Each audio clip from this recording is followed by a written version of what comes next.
우리를 긍휼히 보시고 우리에게 은총을 베푸신 하나님 아버지 감사합니다.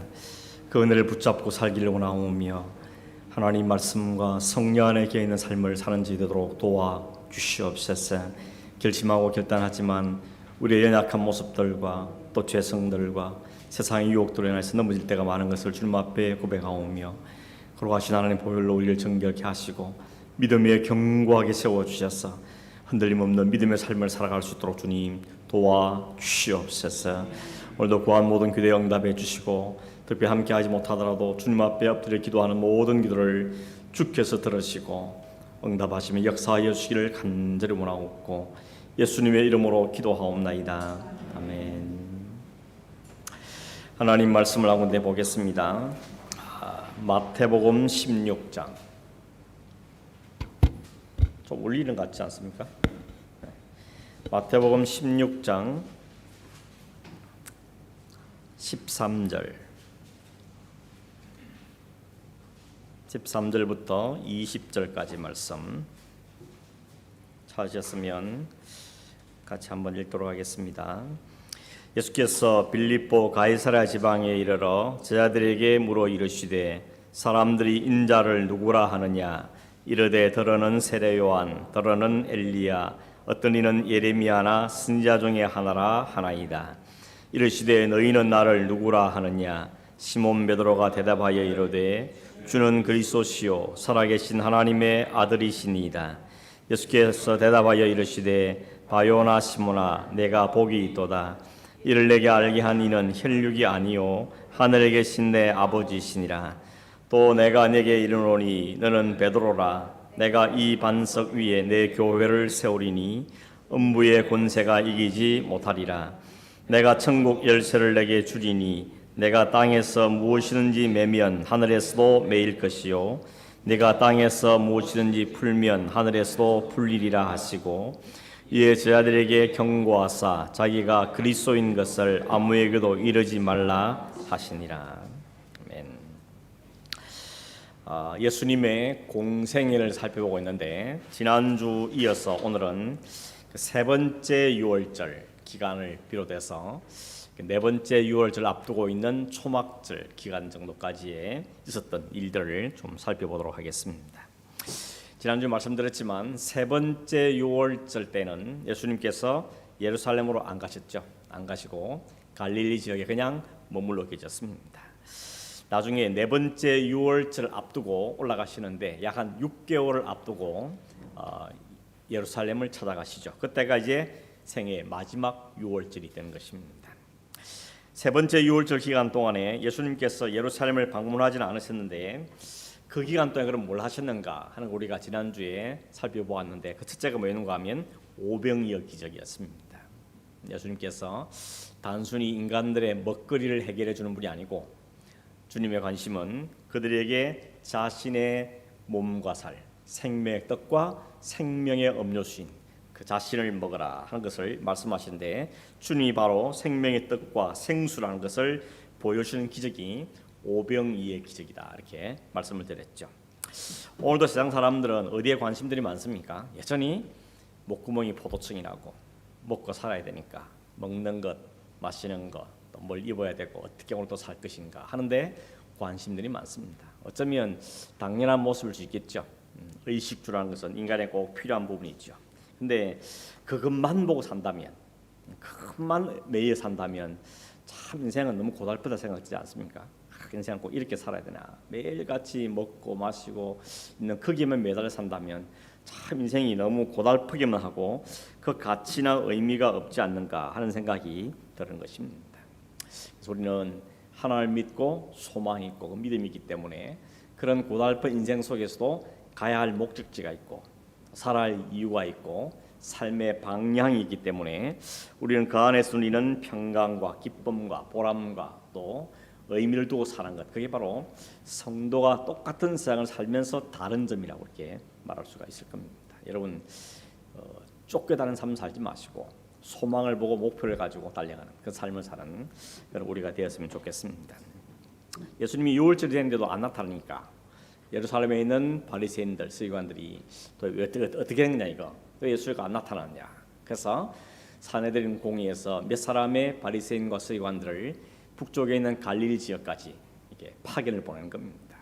보내서 예수님 도대체 뭐 하고 있냐 살펴봐라라고 보냈습니다. 그들이 와서 무리들 속에 섞여서 예수님이 뭘 하시는지 지켜보면서 혹이라도 뭔가 잘못이 있으면 책 잡기 위해서 숨어서 살펴보고 있는데 도대체가 이 예수님께 뭘 흠집 찾기가 쉽지 않죠. 근데 때마침 예수님은 아니고 예수님의 제자들이 실수한 걸 잡아낸 겁니다. 그게 뭐였습니까? 손도 안 씻고 음식을 먹는 것. 그건 바로 장로들의 유전과 전통을 어긴 거다. 그래서 이제 시비를 걸죠. 어떻게 당신 제자들은 당신이 어떻게 가르치길래 여기 손도 안 씻고 일청결 예식 지키지도 않고 식사할 수 있느냐라고 따져들었죠. 그래서 예수님께서는 장로들의 유전과 전통보다 더 중요한 것이 하나님의 계명이며 하나님 말씀이라는 사실을 이야기하는데 그걸 통하여서 그 하나님의 계명을 담고 있는 전통이라는 것, 유전이라는 그것도 소중한 것이지만 그러나 그 안에 있는 게 더 중요하다는 걸 이야기했죠. 물론 여러분 그릇 자체가 아무렇게 된다 그렇지는 않지만 그러나 더 중요한 것은 그릇 안에 담고 있는 내용인 것이죠. 그래서 내용을 무시한 그릇은 사실은 의미가 없는 것이다 하는 것을 주님께서 말씀해 주셨습니다. 그런 다음에 주님이 거기를 떠나죠. 떠나서 어디 가는가 하면 서쪽으로 이동해서 지중해를 끼고 있는 두로와 시돈 지방으로 갔습니다. 거기는 이방인들이 사는 곳인데 거기서 한 여자를 만났죠. 수로보니게 여자. 자기 딸이 귀신 들려서 고통을 당하고 있는데 제발 좀 자기 딸을 좀 보살펴 달라고 부탁하니까 예수님이 아주 매정하게 말했죠. 자녀의 댁을 걔한테 어떻게 주냐. 그 말 앞에 좌절할 수밖에 없는 상황 속에서 이 여인은 뭐라 그럽니까? 그래도 주인의 아들의 상에 떨어진 부스러기를 먹지 않습니까? 그러면서 그 부스러기 은혜로 내게 주십시오라고 고백했을 때 주님이 크게 칭찬하시죠. 이만한 믿음이 없다는 겁니다. 여러분 왜 칭찬합니까? 부스러기 달라고 해서 칭찬한 것이 아니라 그 마음이 그 태도가 낮아진 마음인 것입니다. 하나님의 은혜를 사모하는 마음. 주님이 부스러기 은혜만은 줘도 내가 살겠다 하는 그런 아주 정말 낮아진 그런 겸손한 마음을 보시고 주님께서 그 마음을 칭찬하신 겁니다. 여러분 낮아지고 겸손한 마음이 소중합니다. 그 마음에 하나 은혜가 임한 겁니다. 마음이 높아져 있으면 은혜 받아 다 쏟아버리는 것입니다. 우리 마음을 낮춰야 됩니다. 낮추고 겸손한 마음으로 하는 은혜를 받아 누려야 되는 것이죠. 예수님께서 거기서 떠나서 이제는 동쪽으로 데가볼리 지역으로 가셨는데 거기도 역시 이방인들 쪽으로 살고 있는 곳인데 거기서 뭐 했습니까? 칠병이의 기적, 떡 7개와 물고기 2마리로 4,000명을 넘기시는 그런 이적이 있습니다. 오병이어의 차이점 뭐라 그랬습니까? 대상이 달랐다 그랬죠. 오병이어는 주로 유대인들이었다면 칠병이어는 이방인들을 대상으로 그들에게 기적을 베풀어 준 겁니다. 뭘 보여주고 싶은 거겠을까요? 예수님은 유대인들만의 참떡이요 참생명이 아니라 참생수가 아니라 이방인들에게도 동일한 은혜를 베푸기를 원하시는 분인 걸 보여주죠. 그래서 거기 마가복음에 어떤 표현이 있는가 하면 저들을 보고 불쌍히 여겼다 그랬습니다. 특히 이 유대인이 아닌 그 자체에도 불쌍하지만 그들이 목자 없는 양처럼 혹은 그들의 방향도 없고 삶의 목적도 없이 살아가는 걸 보고 주님은 너무 불쌍히 계시고 그들에게도 말씀하시죠. 누구든지 내게로 와서 이 살을 먹고 이 피를 마시는 자는 참 영생을 얻게 된다 하는 사실을 이야기해 준 거죠. 그래서 유대인들도 충격을 많이 받았을 겁니다. 어떻게 예수님이 유대인들을 두고 이방인들 가느냐 충격을 받았겠지만 주님께서는 그를 통하여서 복음은 유대인들에게 먼저 주어졌지만 유대인에게만 준 것이 아니라 그들을 시작으로 그들을 통하여서 온 이방인들에게 그 생명이 나눠질 원하시는 것을 주님께서는 보여주고 계신 거죠. 그래서 여러분 예수님께서 뭐라 그랬습니까? 성령이 임하면 예루살렘과 온 유다와 사마리아와 땅 끝까지 너희가 내 정이 된다. 그게 하나님께서 유대인을 선택하신 목적이었던 겁니다. 그 때문에 하나님께서 주님께서 이방인들에게 떡을 먹이시고 동일한 은혜를 베풀 때 박수를 쳐야 되는데 이기심과 시기심을 가고 민족적인 그 감정을 가지고 불쾌해 여겼던 것이 유대인들의 모습이었던 것입니다. 그런 다음에 예수님께서 이제 다시 가이사라 빌립보 지방으로 가시는데 여러분 가이사라 빌립보가 어디죠? 지도를 한번 보실까요? 잠깐만 지도를 보시면 예수님께서 이 지역이 갈릴리 지역이죠. 베세다에서 기적을 이룬 다음에 두로와 시돈 지역에 다니시다가 동쪽으로 가셨죠. 이 데가볼리 지역으로 가셨다가 이번엔 다시 어디로 간가 하면 어디로 가시죠? 빌립보, 가이사라 빌립보 지역까지 가십니다. 근데 주로 북쪽에서만 지금 여기 남쪽으로 안 가시고 있었다는 걸 알 수 있겠습니다. 이러면 이 가이사라 빌립보는 어떤 곳인가 하면 갈릴리 바다에 있는 막달라 지역에서 가버나움에서 이제 배를 건너서 바다를 건너서 배를 타고 바다를 건너서 북쪽에 있는 지역에 있는 것이 가이사라 빌립보. 여기는 휴양도시라 그럽니다. 위에 헐몬산이 있어가지고 그 헐몬산부터 흘러내리는 그 물이 아주 좋은 물이었나 봐요. 그래서 거기서 휴양지로 삼는 곳이 가이사라 빌립보 지역이었습니다. 근데 여기서 무슨 일이 있었는가 하면 아주 중요한 일이 있죠. 여기가 이 가이사라 빌립보 이 지역이 여기 오늘의 사건이 예수님의 사역에 아주 턴하는 아주 중요한 전환점이 되는 시기입니다. 그게 무슨 일이 있었는가 하면 사람 제자들이 물은 겁니다. 두 가지를 물었죠. 하나는 사람들이 나를 누구라 하느냐, 그게 첫 번째 질문이고, 두 번째는 너희는 나를 누구라 하느냐. 이 두 가지 질문을 하십니다. 이 두 가지 질문이 굉장히 중요한 질문이었습니다. 그리고 예수님의 사역을 이제 전환하는 중요한 계기가 된 게 이 두 가지 질문의 사건입니다. 이때가 언젠가 하면 이제 예수님께서 한 6개월 후면 7개월 후면 예루살렘으로 가시게 되는데, 그 예루살렘 가기 전에 이 사건을 기점으로 자신이 십자가를 지고 고난받고 죽으시고 부활할 사건을 비로소 말씀하신 그 시점이 바로 여기입니다. 이 질문 두 가지 한 이후부터 예수님께서는 이제 입을 열어서 제자들한테 나는 십자가를 지어야 된다, 그리고 부활해야 된다 하는 것을 가르치기 시작한 겁니다. 그 이전까지는 예수님이 주로 가르치고 병 고치고 기적을 베풀고 그런 사역만 주로 해오셨는데, 이때서 비로소 예수님이 오신 이유는 십자가와 그 부활, 그 사건을 위해서 오셨다는 사실을 밝히게 되어지는 겁니다. 예수님이 누구시냐라고 물으셨는데, 이게 모든 유대인들 아니라 제자들에게, 그리고 오늘 우리에게도 가장 중요한 질문이죠. 이거는 우리의 영생이 달리는 가장 소중한 질문입니다. 이 질문에 정확하게 대답할 수 있어야 되는 겁니다. 예수님이 누굽니까? 예수님 누구신가? 나에게 예수님 누구신가 하는 것이죠. 사람들에게 물었더니 사람들은 누구라 그러죠? 여기 보니까 세례요한, 엘리야, 예레미야, 선지자들 하나 이렇게 이야기합니다. 여러분, 왜 사람들이 예수님을 세례요한을 생각했습니까? 세례요한이 특징이 뭐죠? 그 당시 부패하고 부조리한 사회를 향해서 아주 신랄하게 비판하고 책망한 그런 정의의 심판자 같은 그런 모습으로 온 거죠. 그래서 예수님이 그렇게 하시니까 회개하라, 그리고 뭐 성전 뒤엎어버리고 막 이렇게 하는 걸 보면서 세례요한이 다시 온다 그랬는데 그 세례요한은 온 게 아닐까라고 생각했다는 겁니다. 엘리야는 어떤 사람입니까? 엘리야도 능력의 사람이죠. 하늘에서 불이 내리기도 하고 비가 내리기도 하고 비가 그치기도 하고, 마지막 장면이 어떻습니까? 불병거를 타고 하늘에 올라갔죠. 그러면서 다시 올 것을 이야기한 선지자가 엘리야였던 겁니다. 그래서 그러면 저분이 그 엘리야가 다시 온 게 아닌가라고 생각됐다는 것이죠. 또 하나가 예레미야인데, 여러분 예레미야 그러면 딱 떠오르는 이미지가 뭐죠? 예레미야는 눈물의 선지자라 그러죠. 왜 눈물 많이 흘렸죠? 밤낮 울었습니다.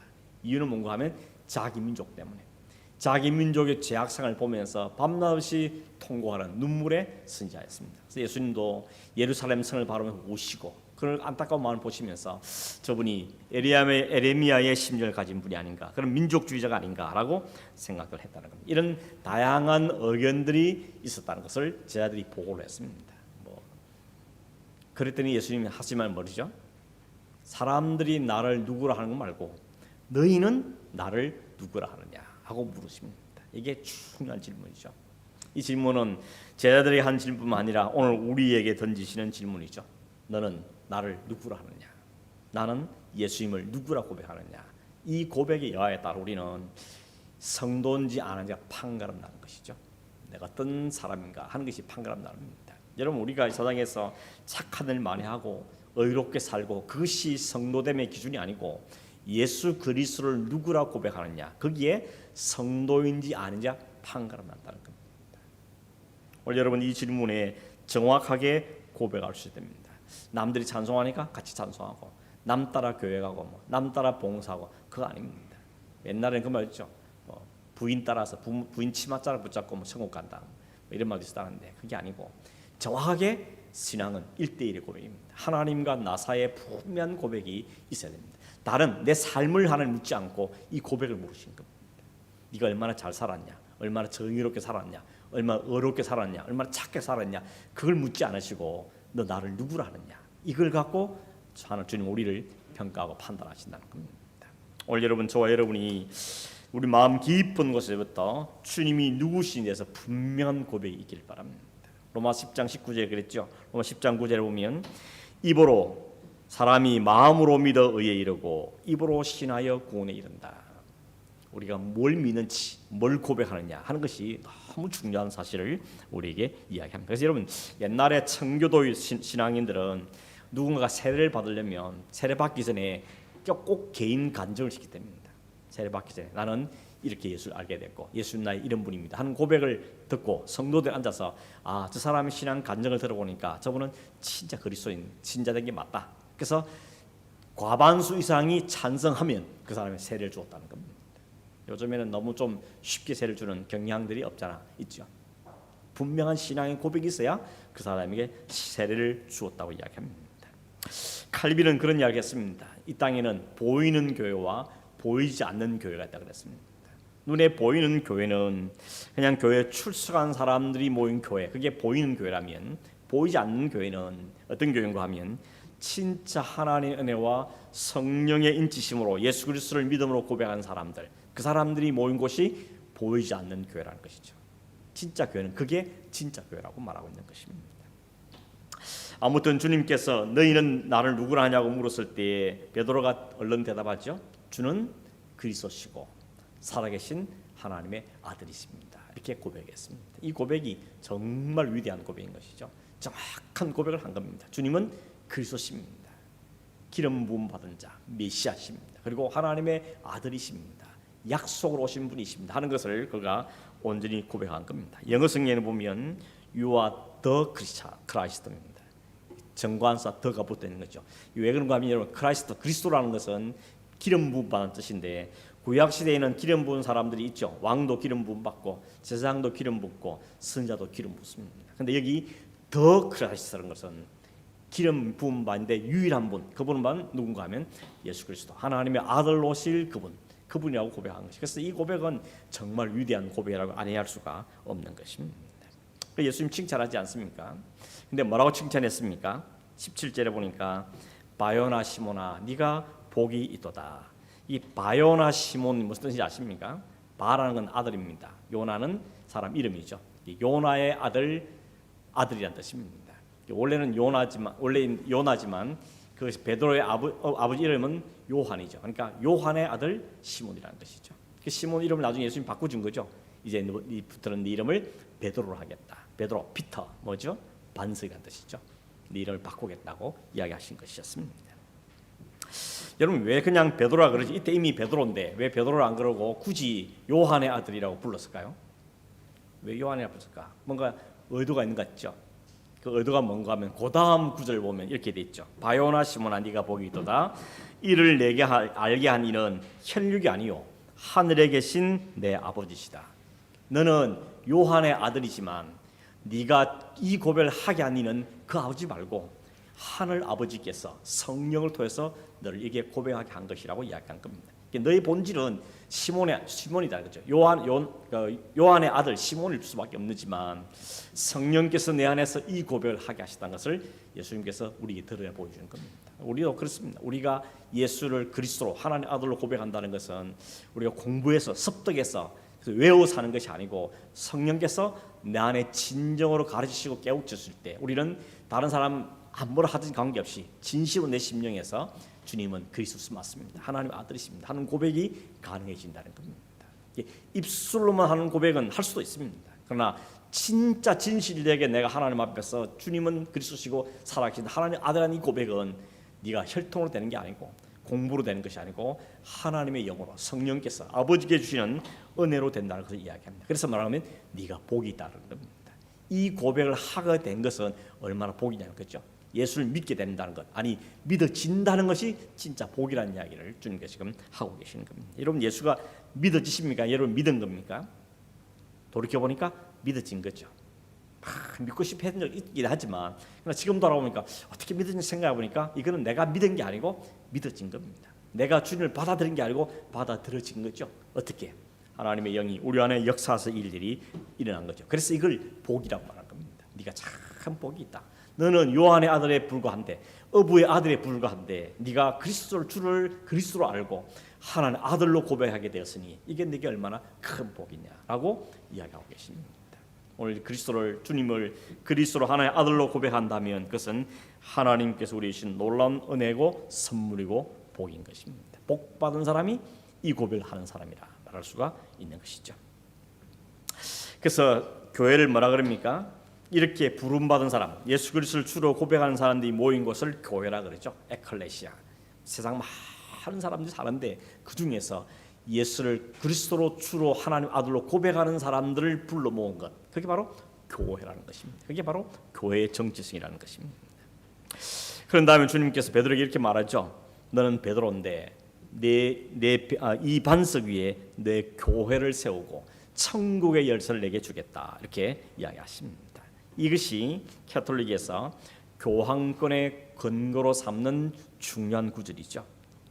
첫 번째 교황이 베드로고 그 다음 2대, 3대, 4대 이어지는 이 교황들이 바로 예수 그리스도의 대리자로서 천국 열쇠를 가지고 하늘에서 메고 풀고 하는 권세를 가졌다고 주장하고 있는 것이죠. 그래서 교황의 공식 명함이 그리스도의 대리인이다, 이렇게 이야기하는 겁니다. 근데 여러분, 그것은 성경을 오해한 것입니다. 여기 이 반석은 베드로를 가리킨 것이 아니고 베드로와 베드로의 고백을 다 품고 있는 것입니다. 그래서 복수로 되어 있는 것이죠.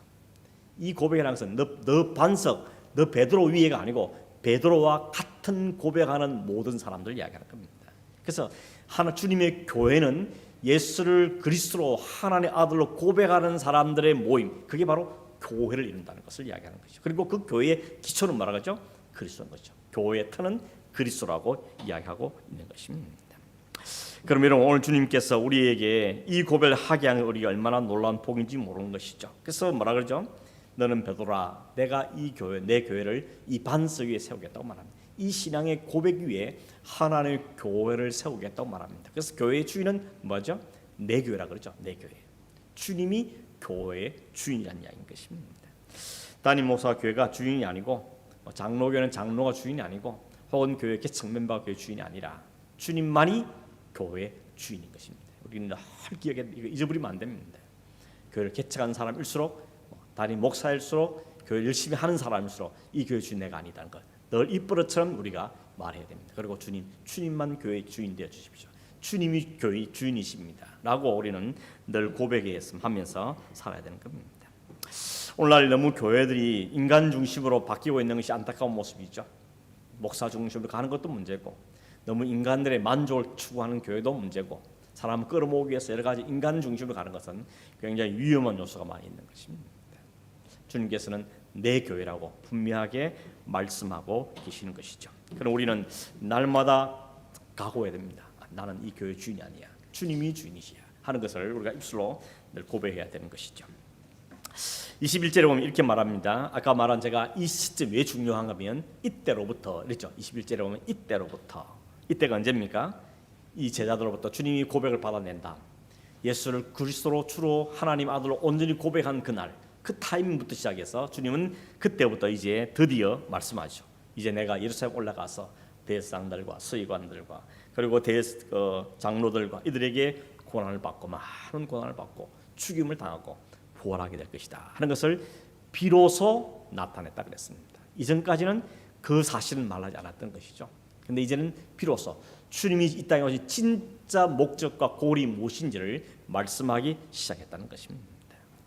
여러분, 이때가 언제라 그랬죠? 신앙의 고백이 분명할 때, 신앙의 고백을 분명히 받아낸 다음에 주님께서 내가 십자가와 부활 이걸 이야기하면서 너희가 내 뒤를 따라오려며 이렇게 말씀하고 있는 겁니다. 그러니까 예수님께서 헌신을 받아내기 전에 그 신앙의 고백을 온전히 먼저 확실하게 확고하게 하는 것을 우리가 보게 되는 것이죠. 그 소리를 듣고 사람들이 다 당황했죠. 베드로도 말리지 않습니까? 22절에 보면 이렇게 말하죠. 베드로가 예수를 붙들고 항변하여 이르되 주여 그리 마옵소서, 그 일이 결코 죽게 미치지 아니하리다. 여기 항변했다 돼 있는데 영어 성경에 뭐라고 하냐면 리뷰크입니다. 리뷰크 뭐죠? 꾸짖는 거죠. 베드로가 예수님을 꾸짖었다는 것입니다. 그런 소리 하지 말라고. 절대 절대 그리 일수 없다. 네버라는 단어가 두 번이나 반복됩니다. 네버 절대 일어날 수 없는 일이라고. 그러면서 예수님 마치 꾸짖듯이 예수님에게 이야기합니다. 예수님은 그 말 듣고 참 기특하다 그러셨습니까? 아니죠. 오히려 베드로를 혼내시면서 뭐라 그럽니까? 사탄아 내 뒤로 물러가라 그러죠. 사탄이라 그럽니다. 이런 끔찍한 일이 있습니까?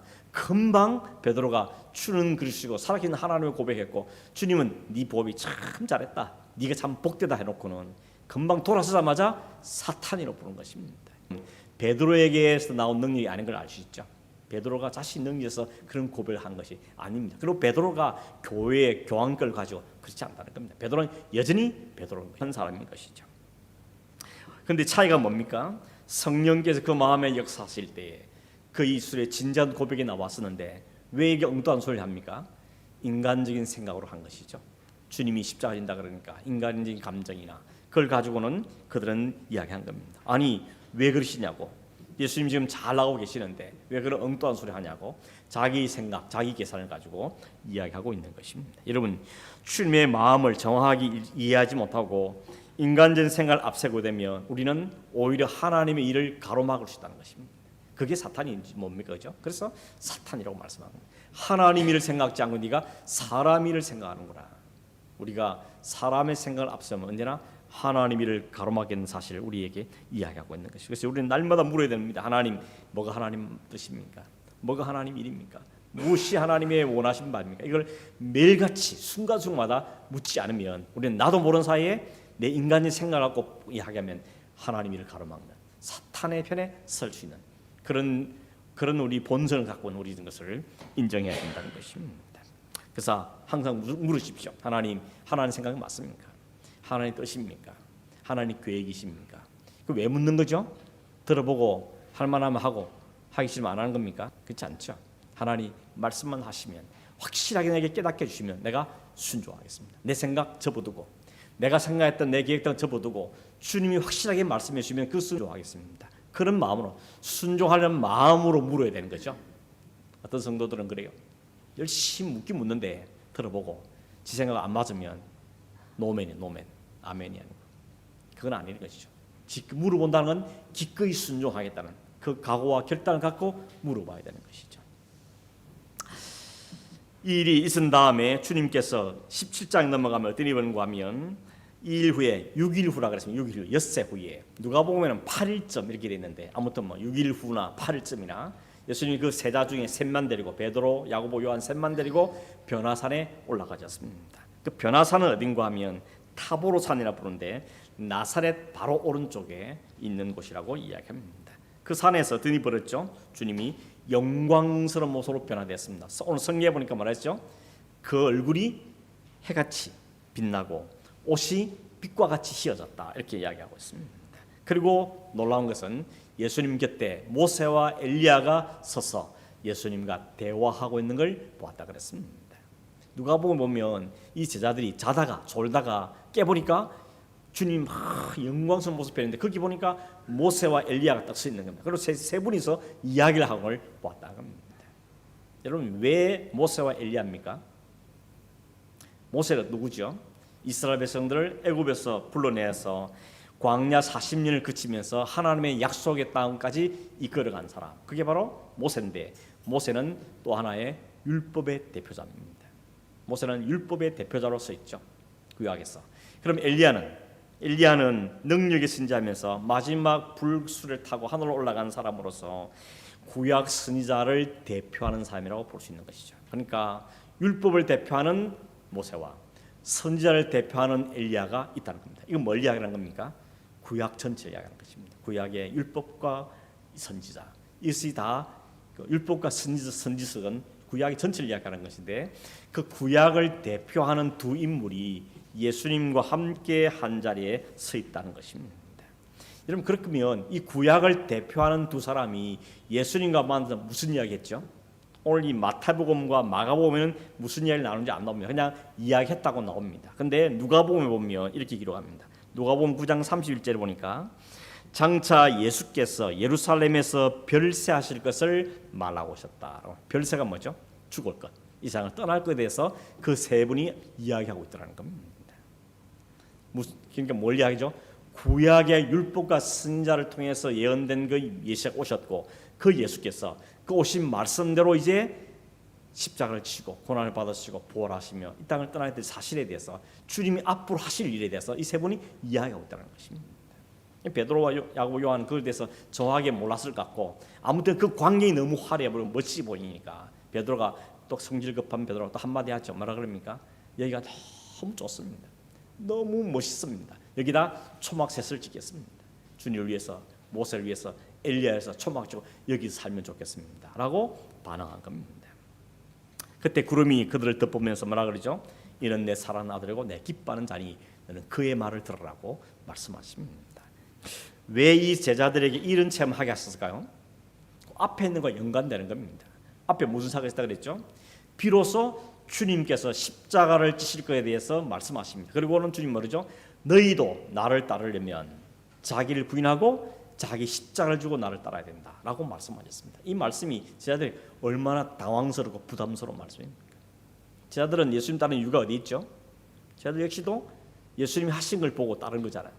이스라엘의 해방자로 오신 주님, 먹거리와 모든 문제를 한방 해결하신 주님, 자신들의 왕이 되신 주님, 그 주님을 기대하며 따라오고 있는데 주님이 난데없이 그동안 잘 따라오다가 그 2년 동안 잘 따라왔었는데 갑자기 난데없이 주님이 하신 말씀이 십자가를 지고 죽을 거라 그러니까 떠날 거라고 말하니까 이 제자들이 얼마나 당황스러웠겠습니까? 그리고는 그 주님 따르면 너희도 자기 십자가를 지고 죽어야 된다고 말씀하니까 얼마나 당황스럽고 두려워했겠습니까? 그런 제자들을 데리고 주님이 그들을 영광스러운 모습을 보여주는 겁니다. 죽음이 끝이 아니라는 이야기죠. 주님이 십자가에 죽으시면 그 끝이 아니라 영광스럽게 배영된 그 하늘의 영광을 미리 보여주면서 이 길 끝에는 바로 이것이 기다린다는 것을. 그래서 그 제자들을 격려하기 위해서 주님께 그들을 이끌어 가셨던 겁니다. 목숨을 잃는 게 진짜 잃는 것이 아니고 참 생명을 얻는 거다. 주님을 따르면 죽는 것이 아니라 죽는 게 사는 거다 하는 것을 주님이 그들에게 보여주고 계신 거죠. 그것이 바로 주님께서 변형되신 그 이유라고 말할 수가 있습니다. 근데 그 다음 사건이 이런 겁니다. 그 일을 경험한 다음에 그 다음 날 내려와 보니까 산 아래에는 완전히 반대되는 장면이 펼쳐져 있습니다. 산 위에서 뭘 봤죠?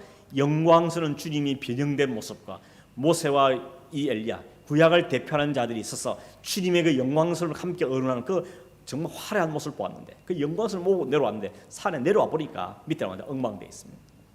어떤 일이 벌어졌습니까? 어떤 사람이 왔는데 자기 아들이 귀신에 걸려서 간질이 발동해서 고생을 하고 알고는 예수님과 좀 고쳐달라고 왔는데 예수님은 안 보이고 제 아들만 몇 명이 남아 있는 겁니다. 그러니까 예수님이 안 계시니까 당신들이라도 우리 아들 좀 고쳐달라고 부탁했는데 제 아들이 그 앞에도 이미 능력을 받았잖아요. 그래서 귀신도 쫓아내고 병도 고친 경험이 있기 때문에 아마 그들이 우리 요즘 하는 것처럼 막 둘러앉아가지고 기도하고 막 안수하고 그랬을지 모릅니다. 그런데 전혀 낫지를 않다는 것이죠. 그러니까 얼마나 이제 피폐해졌겠습니까?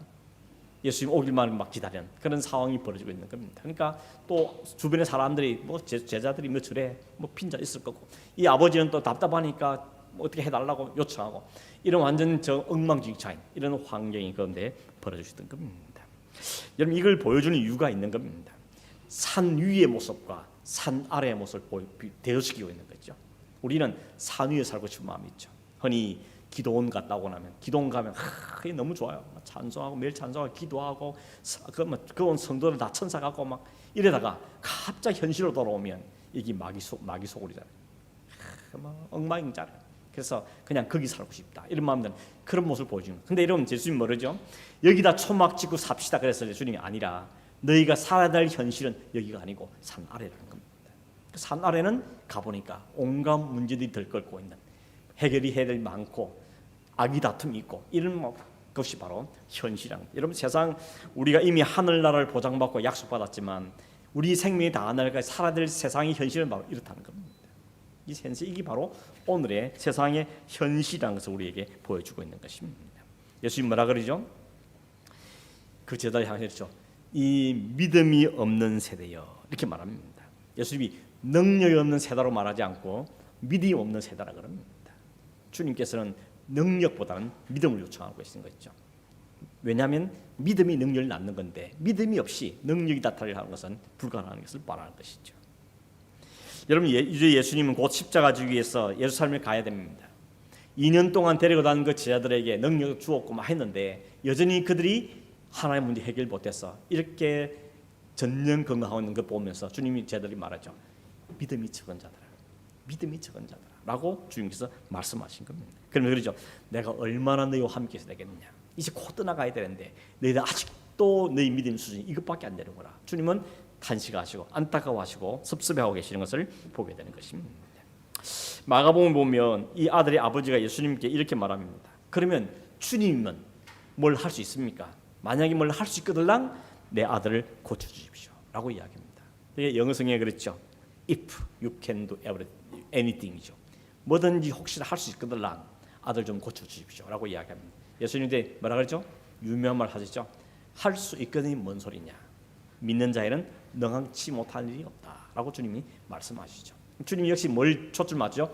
믿음이라는 겁니다. 믿음이 있으면 그 믿음의 능력이 나타나는데 믿음이 없으니까 능력이 안 나타나는 것이라고 말씀하고 있는 거죠. 나중에 제자들이 살짝 물어보지 않습니까? 조용할 때 예수님 왜 우리는 못 고쳤습니까? 예수님 두 가지 이야기죠.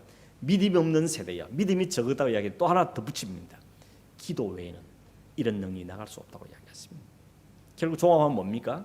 능력은 어디서 나온다는 이야기입니까? 믿음과 기도라는 것입니다.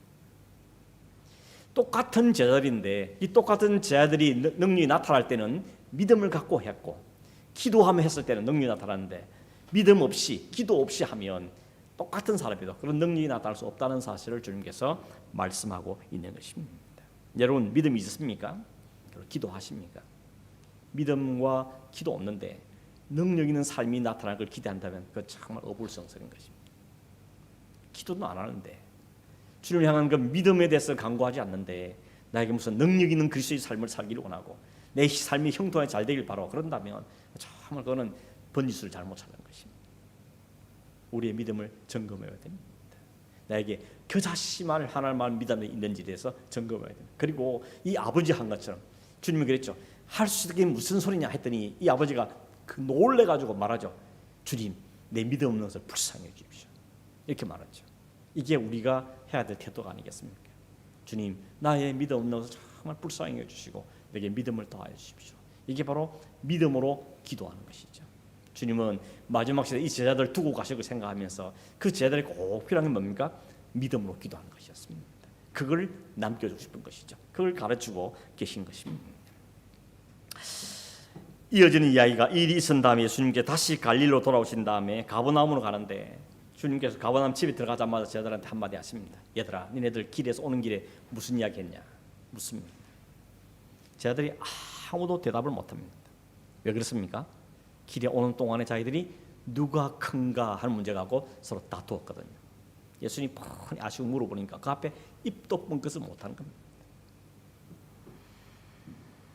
예수님께서 제자들의 마음을 다 아시지 않습니까? 여러분이 예수님이라 어떤 마음 들었겠습니까? 예수님 지금 십자가기를 지금 생각하고 제자들의 필요성 말씀하셨고 그 준비하기 위해서 하늘 영광을 보여주고 주님이 이렇게 차근차근 준비해 가시는데 주님은 그 길을 향해 지금 한 걸음 한 걸음 달려가고 있는데 제자들은 거꾸로 가고 있는 것이죠. 여전히 누가 크냐, 누가 예수님 오른편에 앉냐, 누가 윗자리에 앉냐 이걸 갖고 서로 논쟁했다는 것입니다.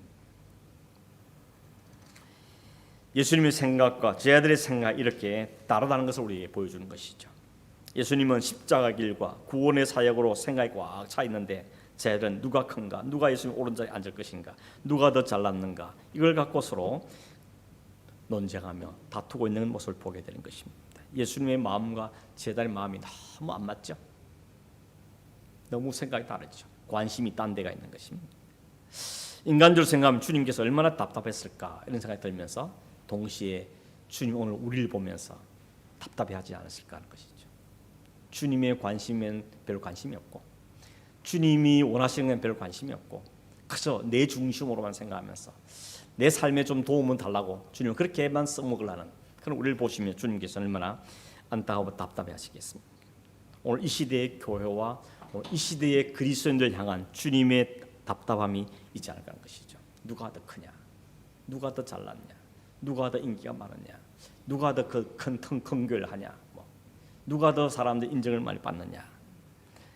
비교 속에 사로잡혔으나 혹시 자신을 좀 낮게 볼까 봐 전전긍긍하고 조금만 그런 기미만 보여도 분노하고 속상해하고 경계하는 그런 우리의 모습이라면 주님께서 오늘 우리 보시면서 답답해하시겠죠.